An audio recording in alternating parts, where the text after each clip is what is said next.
कल्पना कीजिए, अगर आपके पास अच्छी शिक्षा नहीं है तो फिर ये कहना कोई गलत नहीं होगा कि इंसान और पशु में कोई ज़्यादा सा अंतर है।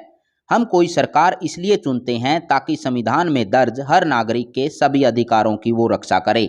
लेकिन अगर सरकार ही उन अधिकारों को छीनना शुरू कर दे तो फिर आप कैसे बोल सकते हैं कि वो जनता के हित में काम कर रही है।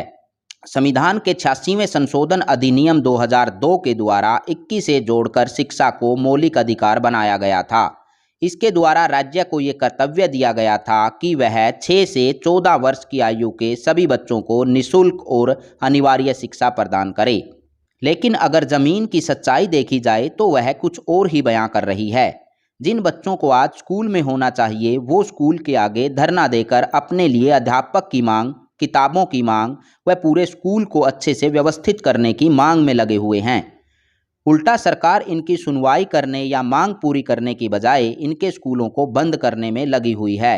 हाल ही में हरियाणा सरकार ने प्रदेश में 105 सरकारी स्कूलों को बच्चे कम होने का हवाला देकर बंद करने का फैसला लिया है।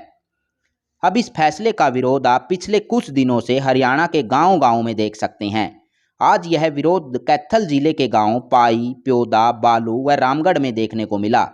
पाई गांव के लोगों ने तो इस मामले को लेकर कैथल उपायुक्त को ज्ञापन भी सौंपा। विरोध कर रहे ग्रामीणों का क्या कहना था, सुनिए। हर एक गांव में हर एक गांव बच्चियों का साथ देवे और ये हमारे साथ एसडीएम का जाए, एसडीएम का गिराव करांगे, एसडीएम का गिराव के बाद हमारे महल्ले का जाओगे। और यह बात है कि जब मोदी सरकार ने, पिट्टू सरकार ने अपनी मांग दी, मैंनी तो है कि तरह आदर कर बैठांगे, उरे बैठांगे, स्कूलों में जाना बंद कर देंगे। सरकार मुर्दाबाद, मुर्दाबाद, मुर्दाबाद, सरकार मुर्दाबाद, जब स्कूलों में मास्टर नहीं आओगे कि बालक जाके क्या करेंगे? बड़ा उन पे ताला लगने, मन तो इब्बे ताला लेकर घर अपना आराम करेंगे, नहीं आंदोलन से बड़ा आंदोलन छेड़ेंगे। यह बात है कि हर एक गांव में हर एक स्कूलों ने जागरूक हो। नाम संदीप कुमार है, कबड्डी कोच पाई से, और हम सभी पाई से आए हैं। और हमारा जो विषय था ये कि पाई गांव से पीटी, डीपी और फिजिकल लेक्चरर की पोस्ट बिल्कुल ख़त्म कर दी है। और मेरे गांव में कम से कम 300 से 400 बच्चे प्रैक्टिस करते हैं हर गेम की। और पीटी, डीपी न होने के कारण फिर उनकी व्यवस्था बिगड़ जाएगी। हम डीसी साहब को ज्ञापन देने के लिए आए हैं कि हमें पीटी और डीपी की पोस्ट हमारे स्कूल से ख़त्म न की जाए और दोबारा उसको जैसे पहले चल रहा था। एक पीटी आए थे हमारे गांव के दिलबाग जी, वो उनको प्रैक्टिस करवाते थे सुबह शाम दोनों टाइम।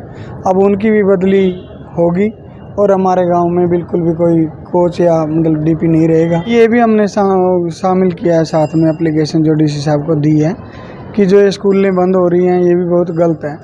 एक ही हथियार होता है शिक्षा का जिससे हम लड़ सकते हैं। अगर वही बंद हो गया तो फिर आगे बच्चे ना पढ़ेंगे और ना रोज़गार के अवसर मिलेंगे। सर ऐसा है, हमारे गांव में जो खेलों का तो एक पूरे आप देख सकते हैं कि कैथल ज़िले में सबसे ज़्यादा खेलों का एक आधार है पाई में। और लेकिन पीटी, डीपी और जो लेक्चरर फिजिकल का था सभी पोस्टें ख़त्म कर दी हैं। उसके साथ साथ 8 टीचर बॉयज़ स्कूल से और 5 टीचर्स की पोस्टें गर्ल्स स्कूल से बिल्कुल ख़त्म कर दी हैं। कि इतने हमारा हरियाणा बोर्ड में एजुकेशन का टॉप में रहा है रिज़ल्ट, तो इससे जो है बहुत नुकसान होगा बच्चों को। और खेलों के मामले में भी जो बच्चे हैं 300 से 400 बच्चे सुबह से हम ग्राउंड में आते हैं, तो वो कहीं ना कहीं बच्चे अगर खेलने के लिए उनके लिए कोई आधार नहीं रहेगा तो वो कहीं ना कहीं बुरी संगतों में फंसेंगे। और एक तरफ कहती है कि सरकार खेलों को बढ़ावा दे रही है, शिक्षा को बढ़ावा दे रही है, लेकिन इन चीज़ों से लगता है कि सरकार कहीं ना कहीं छलावा कर रही है जनता के साथ। गांव के लोगों में बड़ा गुस्सा जब उनको पता चला कि हमारा इतना अच्छा स्कूल है, इतना अच्छा बच्चे खेलते हैं और खिलाते हैं हमारे गाँव में।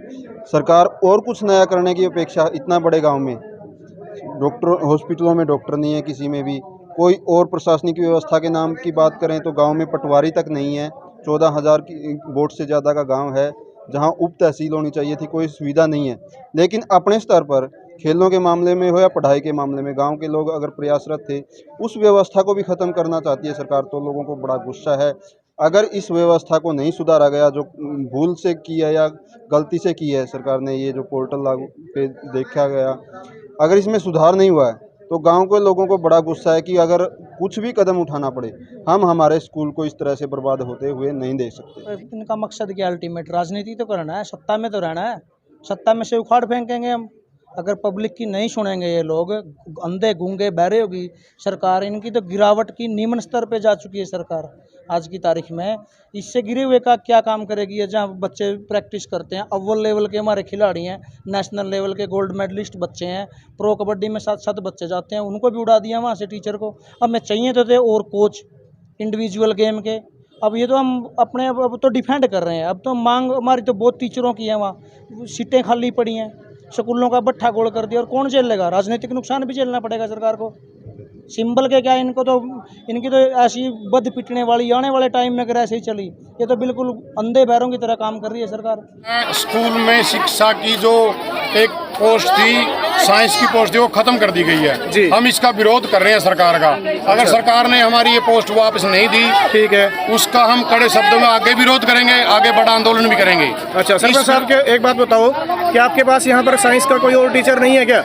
एक भी टीचर नहीं रहा, नौवीं से लेकर +2 तक एक भी टीचर नहीं रहा साइंस का। इससे पहले भी हमारे साइंस के कुछ टीचर खत्म कर दिए गए, कुछ पोस्ट मेडिकल की नॉन मेडिकल कर दी, उससे भी बच्चों का बहुत भविष्य खराब हुआ। अच्छा, हम बच्चों का भविष्य बचाने के लिए कहीं से भी बड़ा आंदोलन करेंगे और इसको हम खत्म नहीं होने देंगे। ठीक है। सुनने में आ रहा है कि 9वीं से 12वीं तक की जो आपकी साइंस की पोस्ट थी, यहाँ पर सर पढ़ा रहे थे, उनकी पोस्ट बिल्कुल खत्म कर दी है। अब कोई नया टीचर भी उसकी जगह पे नहीं आएगा और लगभग 150 से 200 स्टूडेंट आपके यहाँ पर बिना टीचर के कैसे पढ़ेंगे? इसके विरोध में आप ये सब कुछ कर रहे हैं? उसी का विरोध में कर रहे हैं। उन बच्चों के लिए नहीं, आने वाले और भी बच्चे होंगे, ठीक है, वे कहाँ जाएंगे?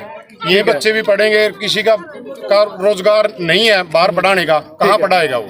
तो इस विषय में आप हरियाणा सरकार को क्या कहना चाहोगे? प्रशासन, हरियाणा सरकार को और शिक्षा के जो मंत्री हैं और खट्टर सरकार को कड़े शब्दों में कहते हैं कि हम निंदा करते हैं और इसका हम विरोध करते हैं कि हमारी पोस्ट बरकरार रखी जाए। साइंस की पोस्ट आपकी बरकरार रखी जाए ताकि बच्चों को पूरा किया जाए, बच्चे पढ़ाए जाए। हमने पूरा जोर लगा के बच्चों को स्ट्रेंथ स्कूल की बढ़ाई, इसलिए बढ़ाई हमने वो। ठीक है, अगर बच्चे ही नहीं होंगे तो बच्चे नहीं होंगे, जब टीचर ही नहीं होंगे बच्चे कहाँ पढ़ेंगे? फिर क्या करेंगे बच्चे यहाँ? सही है सर। तो आप लोग देख रहे हैं कि हरियाणा सरकार ने एक नई पॉलिसी लेके आई हैं, जिसके अंदर कुछ पोस्टों को हरियाणा के अंदर से ख़त्म कर दिया गया है, और जिनमें से हमारे गांव प्योदा के अंदर सरकारी स्कूल के अंदर एक साइंस की पोस्ट थी, जिसके अंदर हमारे 9वीं से 12वीं क्लास के स्टूडेंट पढ़ रहे थे, और इन्होंने नई पॉलिसी के तहत साइंस की पोस्ट को बिल्कुल ख़त्म कर दिया है। अब अगर पोस्ट यहाँ से ख़त्म हो जाती है तो बच्चों के भविष्य के ऊपर तलवार लटक जाएगी, और ऐसे के अंदर ऐसे क्या होगा कि जो साइंस की जो स्ट्रीम है वो पहले से ख़त्म कर दी गई थी, और साइंस के जो स्टूडेंट है वो बिल्कुल ही ख़त्म हो जाएंगे, और हमारा जो एजुकेशन सिस्टम है गांव का वो बिल्कुल जीरो हो जाएगा। और सरपंच साहब ने अभी जो बोला है कि ये जो शिक्षा नीति है बिल्कुल ख़राब है, और इसके खिलाफ हम लोग और ज़्यादा प्रदर्शन करेंगे, बेहतर तरीके से प्रदर्शन करेंगे, सेक्रेटरीट का घेराव करेंगे, पेहवा चौक को जाम करेंगे, और सरकार के संज्ञान के अंदर ये मामला लेकर के आएंगे। ज़्यादा से ज़्यादा आप लोग इस पोस्ट को शेयर करें। ऐसा है जी, ये जो स्कूल है ये हमारे गांव का, हम भी इसी स्कूल में से पढ़ के निकले हैं, हम भी इसी स्कूल में आते थे। जितने ये बुजुर्ग खड़े हैं, ये जो हमारे साथी खड़े हैं, ये इसी स्कूल में से पढ़ के गए हैं। चाहे कोई नौकरी लगा, कोई डॉक्टर बना, इंजीनियर बना, इसी स्कूल से पढ़ के बने हैं। लेकिन ये सरकार, खट्टर सरकार, ये भाजपा सरकार नहीं चाहती भी गरीब का बच्चा या गांव का बच्चा पढ़े लिखे और वो करे। इस स्कूल में लगभग 14 से 15 स्टाफ की ज़रूरत है, और अभी सिर्फ 6 स्टाफ हैं, और 6 आधे स्टाफ से कैसे काम चलेगा? ना कोई पीटीआई है, ना कोई खेल का ग्राउंड है, ना खेल का सामान है। हमारे साथ ये स्कूल के बच्चे हैं, ये आपको बताएंगे इनको यहाँ क्या फैसिलिटी मिलती है और क्या फ़ायदा है और क्या नुकसान है। हमारे पास अभी तक किताबें ही नहीं आई, और हम आगे क्या करेंगे? 6 महीनों से अभी तक हमारी किताबें नहीं आई, और हम परीक्षा कैसे देंगे? हमारे पास स्पोर्ट्स का टीचर भी नहीं है। हमारे 2-4 महीनों से इंग्लिश के टीचर की पढ़ाई अधूरी रह रही है, तो हमें एक इंग्लिश का टीचर चाहिए। अभी तक हमारी पढ़ाई अधूरी रह चुकी है। 6 और 4 महीनों से हमारी पढ़ाई पूरी नहीं हो सकी है। कृपया करके हमारे इंग्लिश और पीटीआई के टीचर भेज दें।